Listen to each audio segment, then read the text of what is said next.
Hi, and welcome back to the HE Enable podcast. I'm Kath, and today I am joined by Josh. Josh is a PhD student specialising in board game synergy in London. He has previously studied in both the Netherlands and Brazil. Josh also happens just to be a good friend of mine, so if this sounds a little bit different, that's because we are recording this podcast over the table in my apartment instead of my normal remote setup. It is a pleasure to have him on today, and I cannot wait to get started. So, Josh, please can you introduce yourself and share a little bit about your background in higher education? Hello, Kat. Thanks for having me. My name's Joshua. I did my undergrad in Brazil in applied mathematics and computer science, and my master's as well, officially in computer and systems engineer, but in practice, I studied board games. I did an ontology of board games, and that linked me to my experience in the Netherlands, where I went to start a PhD in ontology. Didn't work out, not at all. Then I ended up coming here to study in IGI, focusing on games rather than ontologies, which is much better and much fun.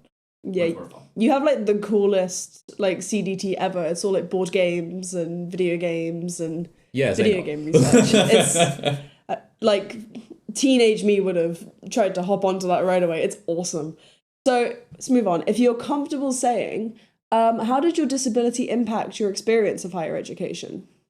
Well, it naturally did impact a lot. I did get diagnosed during my undergrad.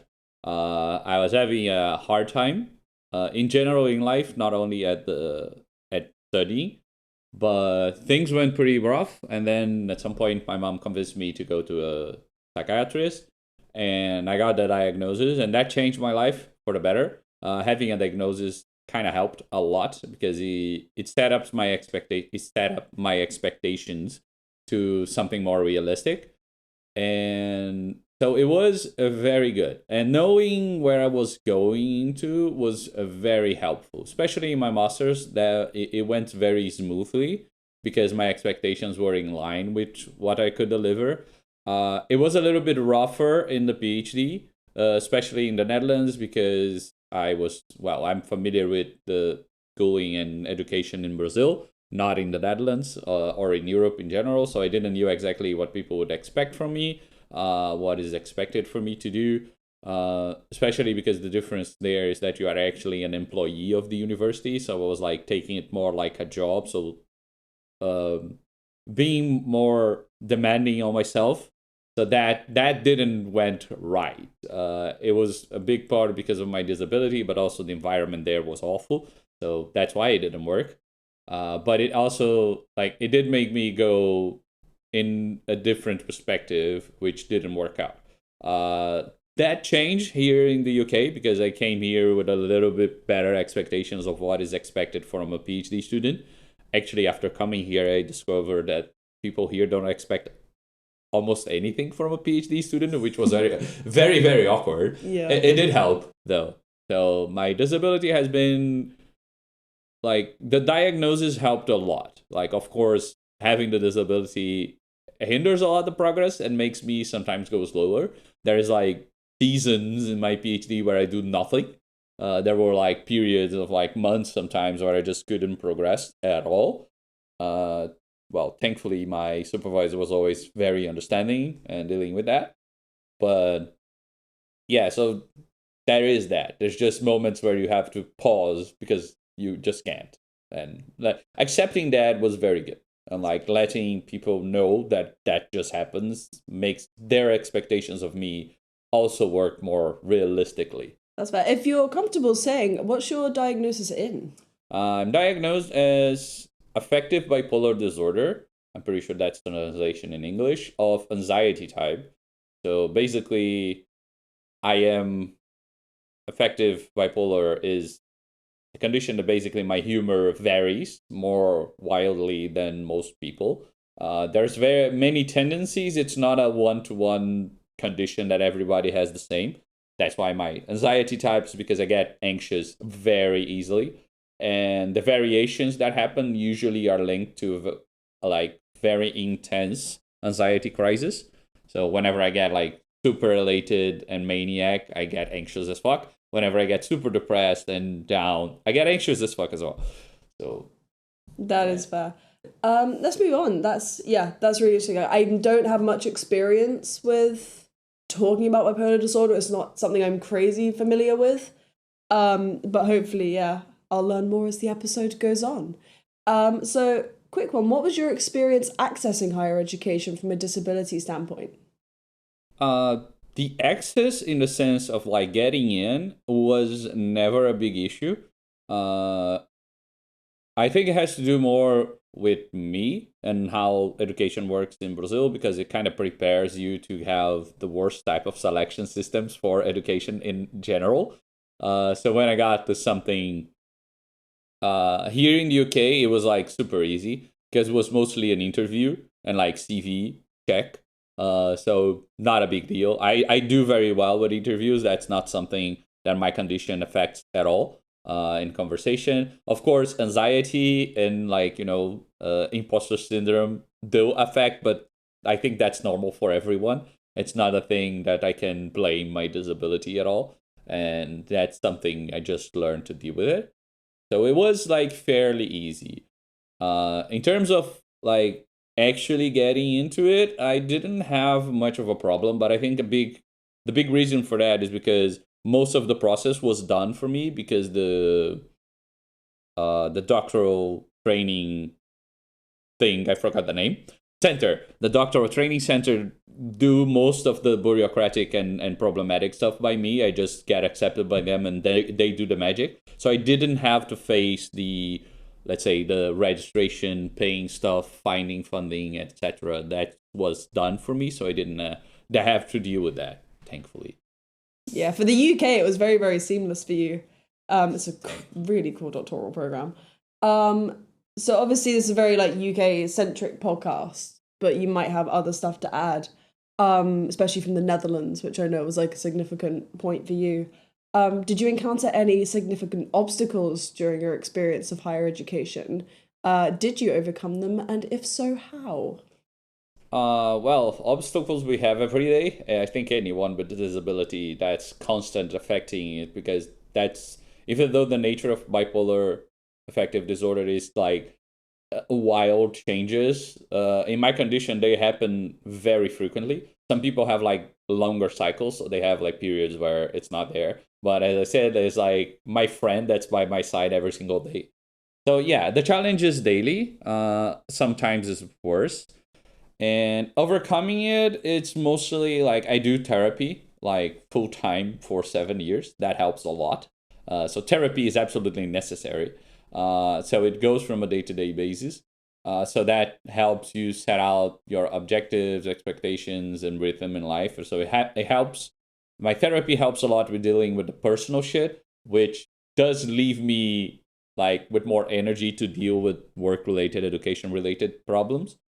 And like so overcoming it has a lot to do with support, like both from a professional standpoint like therapy or from like personal help like friends, family, and support like that. Coming here to the UK, like I lost a lot of the support from friends and family because I didn't have anyone here. I came here not knowing, not meeting anyone, so I had to build up this kind of support. I was very, very, very lucky to have a supervisor that was like very supportive of me and did accept and understand my condition. If I didn't have, which kind of what happened in the Netherlands, things would have gone way worse than they went. And I actually got access to the counselor of the university, a counselor through the university, which has been helping me a lot with work related. So I say I basically have two therapists, one for work and one for personal life, and that has been awesome.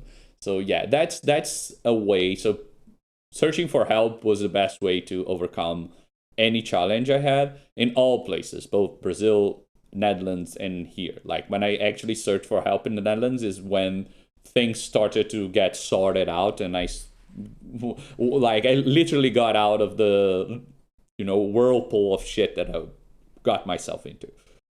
I mean, two things. I've had academic mentors. They are amazing. And the person who's also amazing is your supervisor because I met them at your birthday. They are wonderful. Oh, yeah. Yeah, they're great. Right. You kind of touched on this actually when you were talking about like social circles, but have you had any like clubs, societies, or initiatives that have made like a significant positive experience for you at uni? Not a UD. It's like it's something I'm that has to do with culture because that's very different here in Europe from Brazil. In Brazil, there is no such a thing as like this, community social groups or clubs. This is not a thing in Brazil. Like you just go to the university to study. You usually have your circles. You generally kind of you have sports teams from the university where you gather. I never was involved with those, but it's a minority thing in Brazil. It's not common. And I didn't acquire this culture both in the Netherlands and here. The both thing I did in the Netherlands was to like go to the board game club nights to play board games. So it is basically a board game night. You can barely call it a club. Here in the Netherlands, in the UK, sorry, I didn't have anything. I didn't get involved with anything of these. So they didn't have an impact. And it's not something I miss. I don't think it's something that would have made a big difference, even though like it took me a while and a lot of energy to start building a social circle. Like I'm a card gamer by nature, so I ended up searching for that, which is outside of the university. So I started playing like Digimon trading card game, and that's where I got my, let's say, like group support rather than inside the university. So the university didn't give me anything in that sense. But I think that has to do more with me than the university or the education system in itself. I think you also have like a because your PhD is so unique. So you for a while, obviously my partner does this program, so I know it very well. You did some doctoral training in another city, and you kind of had to Yeah. crash in hotels with your course mates. So I guess you kind of develop social circles that way, but not necessarily through university clubs. Yeah, exactly. Like this the group and how the system works, we are not engaged with the normal, let's say, university ecosystem for PhDs. Like we don't do the normal courses PhD do. I don't even know if they do PhD courses, to be honest. I have no idea. Like, because I think our program is very different. I know it is. So, but basically, we are not really connected to the university ecosystem at all. That might have to do with like me not getting into any clubs or activities or anything. Yeah, so because you were traveling, you also like lost a lot of term time stuff, so it would have been hard to join clubs anyway that required like Yeah, a yeah, long term definitely. commitment. But that's a little bit different now. But Yeah. it was still something that happened. No, absolutely. Right, next question. So have you experienced any instances of your bipolar proving helpful in a higher education setting? Helpful is complicated. That's fair. That's the one thing I think it's a popular meme is that overthinking is a superpower. But that doesn't have a lot to do with the bipolar disorder itself. Overthinking comes more from anxiety and I don't know, the personal situation. That's one thing I think most people misunderstand. Like overthinking is more of a mental tendency than an actual part of a condition. Of course, the condition gets your tendency worse, but well, I digress. The overthinking, like I learned through therapy, like as I said, 7 years of therapy teach you a lot of skills. One of them is to actually convert overthinking in a certain level of skill, but it has its limits. So in practice, I wouldn't say it was positive at all. The closest thing you can call positive is that having access to the university support, quote unquote, for free, it's a benefit in a sense. So I know people that don't have a disability that could use the support I'm having and they don't have access because they don't have a disability. So that's a very roundabout way to saying that it was positive. So I would say mostly no. In practice, not actually. Like it's not something that helps. I included this question in like my script for people initially because I know there's a lot of romanticization of disability as like a superpower, especially with like ASD, ADHD, hyperfocusy stuff. But again, I have ADHD and like very anxious tendencies sometimes, and that I find that overthinking just leads to like paralysis for me, like complete executive function stop.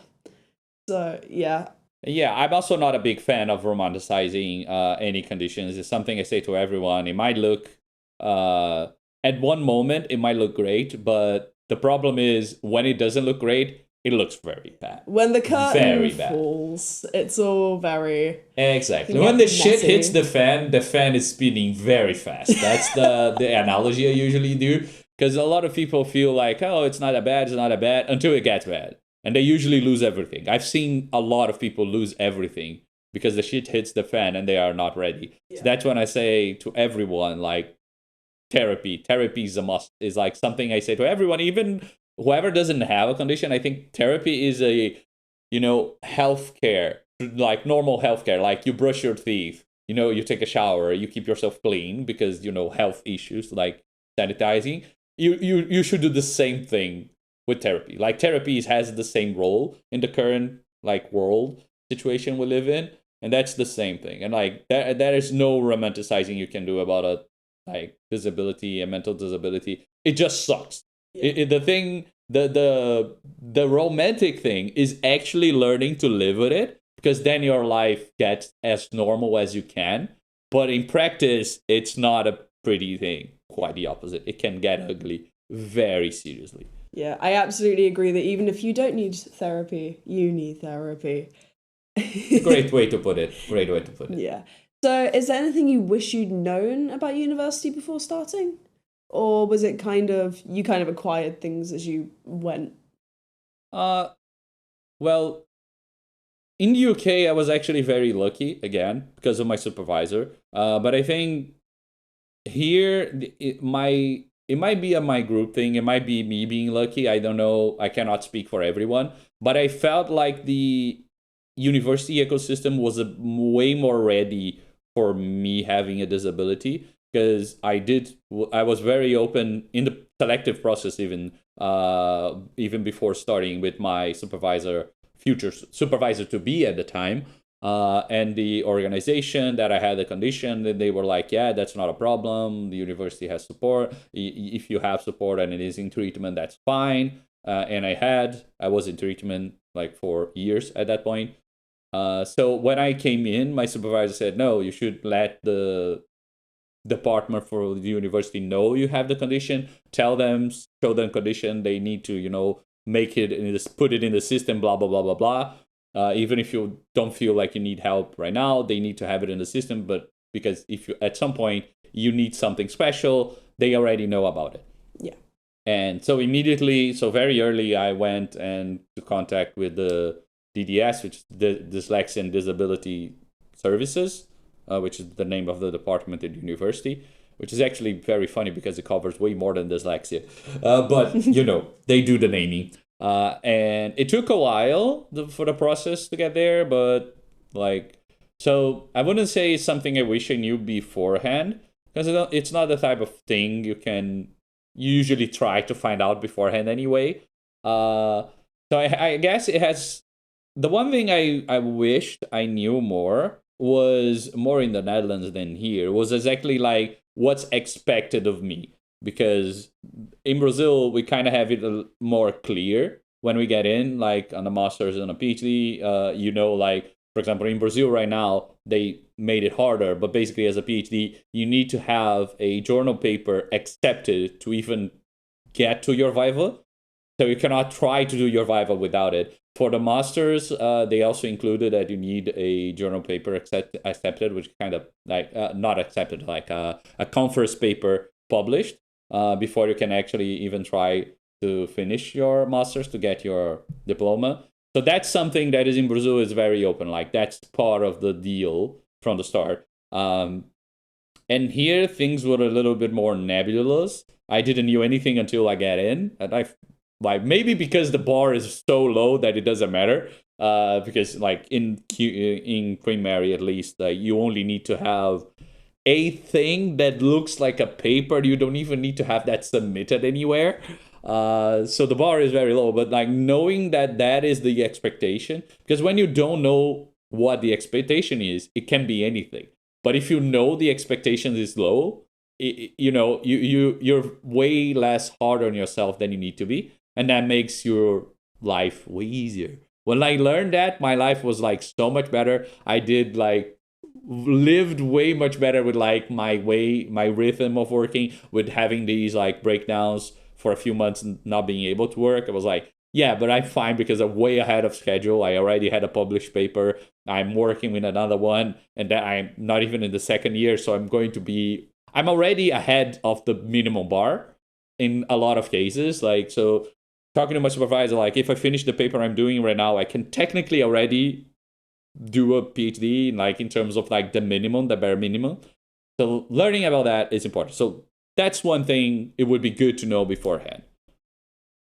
I'm going to flip the questions a little bit now, because I realise one that's very focused on you and the other is very focused on society. I think there's a better order we can do this in.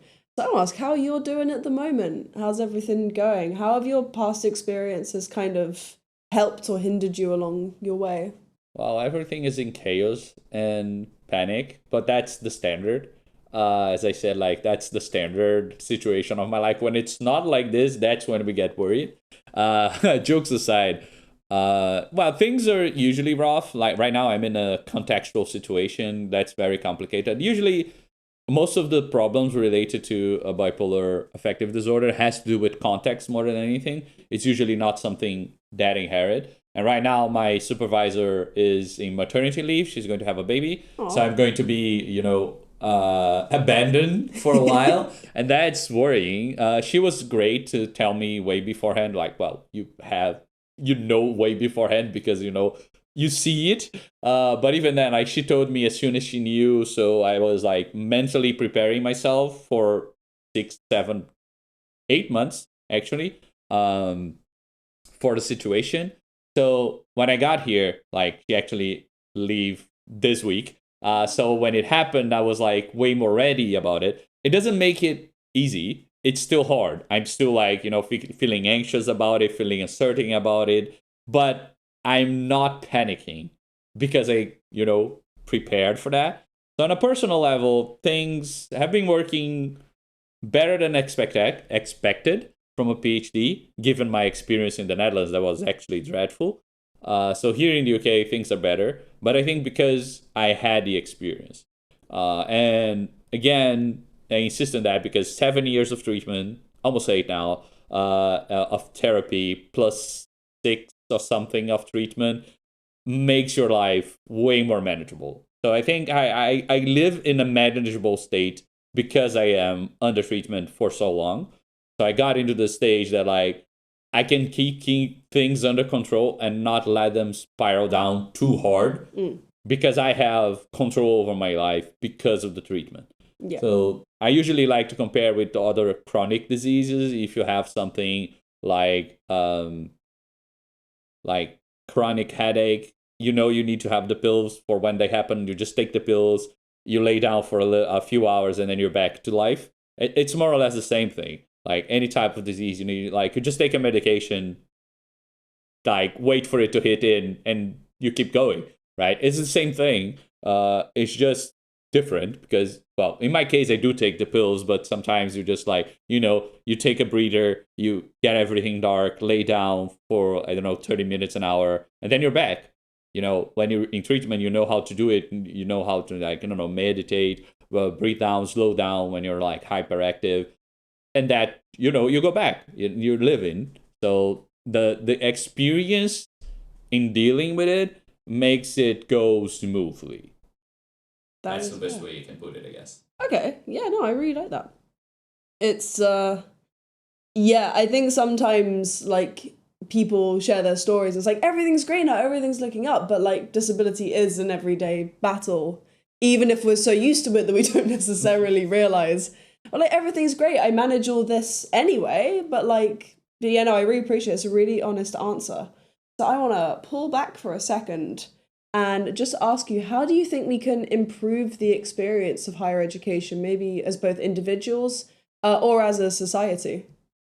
Take this question how you please. It's fair. I like to say, in general terms, not even related to higher education, like I think the most important thing is normalize therapy. It's like make sure everyone know they should be doing therapy all the time. Like, I actually say that therapy should be a mandatory government insured health care, like part of healthcare. Yeah. Like you go to your GP, they do a yearly checkup on your blood pressure, blah, blah, blah, blah. It should be a thing that the government, gives to everyone as part of like traditional healthcare therapy. So that's the biggest thing I say. It would help the world a lot.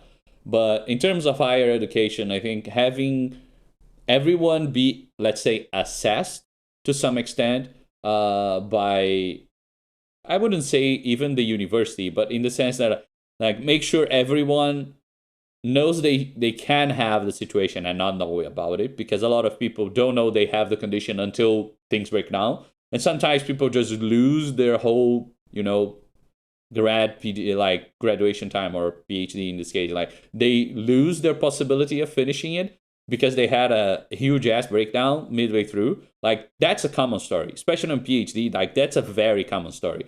And it could be avoided if people were advised to look for like possible diagnosis beforehand. Like, I have a friend that she's not on higher education, but it's a good example. Like, she looked for it. She was thinking, oh, maybe I have ADHD because she has a boyfriend that has ADHD, and she was like mirroring a lot things that he felt and that were part of the condition with her own conditions. And then she did the test and whatnot to try to diagnose, and she found out that she doesn't have ADHD. She actually is just more mentally active than the normal person, but not to the point that it is a disability. But she searched for it, and now she is certain that she doesn't have the condition in a super dangerous level, but she now knows what she has. So knowing what you have or don't have is important, in my opinion, because it avoids situations that are like, she had a good story because she didn't have the condition, but there are bad stories when things just go wrong. We actually had a case in Brazil in my master's group where one guy had such a big stress situation that he actually, like, his mind deleted his memory of his young PhD. He was like basically finishing. He had like his Viva marked on. He had a breakdown. He went to the hospital like for 3 days. When he woke up, let's say, from the crisis, he didn't remember anything from his 4 years of PhD. Like, literally blanked out. He didn't remember his girlfriend that he actually met during the PhD. Like, he didn't remember anything. He literally blanked out.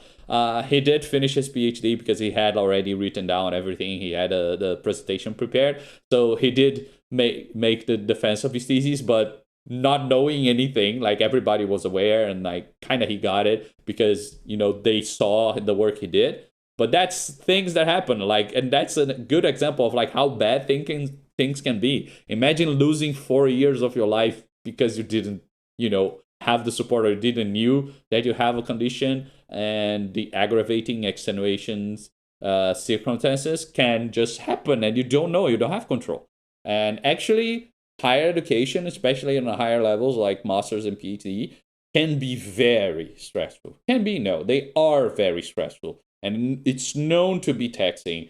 So if you don't have the knowledge you need, if you have a condition, like these are situations that are very prone to trigger the worst of your condition. And then you can just like, have a breakdown. Yeah. So knowing what you have would be the most important thing, I think, that could help people. Is like, I wouldn't say enforcing, but highly suggesting, or like having consciousness situation, like awareness. I remember the word, like making up awareness of like, hey, mental health awareness that exists, but more like disability awareness. Like, you should look for, medical advice, even if you don't feel like you have anything.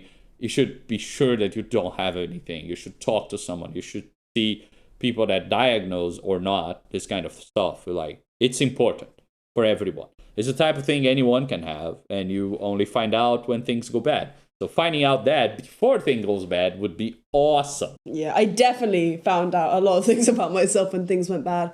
I guess in the UK it's a problem because we already have like a massive infrastructure crisis regarding disability and mental health.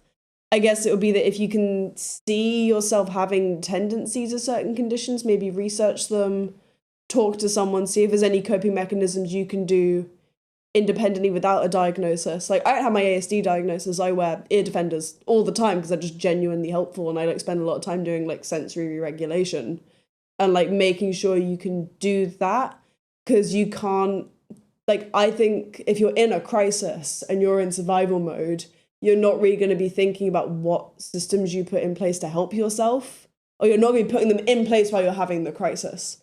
So I think it's important to, I think it's kind of going back to what you're saying, to kind of preempt if something is going to happen, preempt it, make sure you have everything set up so that if stuff does fall apart, you can pick yourself up easily, or there can be a system there to support you. So yeah, no, I absolutely get that. Yeah, I usually say that the strongest tool on fighting disability is actually knowing, like having a diagnosis, because it's doing a funny analogy. Is like, you know the name of the monster you're fighting. So it's way easier for you to face something that you can see, that you know the name, you know what you're facing, rather than just like a weird dark shadow that you know nothing about. Is way more terrifying than a monster you know the name. So knowing the name of the monster is very important, because it helps you fight it. Yeah. Knowledge is power. Knowledge in is academia as in disability. Yes, exactly. Right, we're on to our final question. We've made it.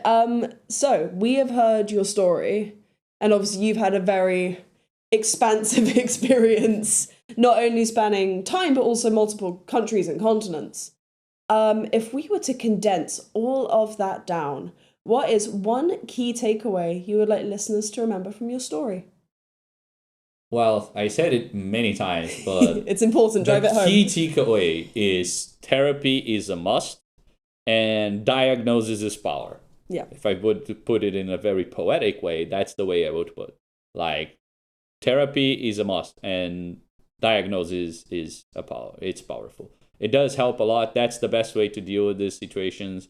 And a lot of people say, "Oh, you don't look like you're having the condition." I was like, "Well, because I'm treating this shit for 8 years, so it's better that it's about time I actually know how to deal with that, right?" Yeah. Josh, thank you so much. It's been a pleasure. If you would be interested in coming on HE Enabled yourself, we have an email, henabled@gmail.com. And I would love to have more people on the show sharing their experiences. Josh, thank you so much again. No, thank you for having me. Cheers, have a good one.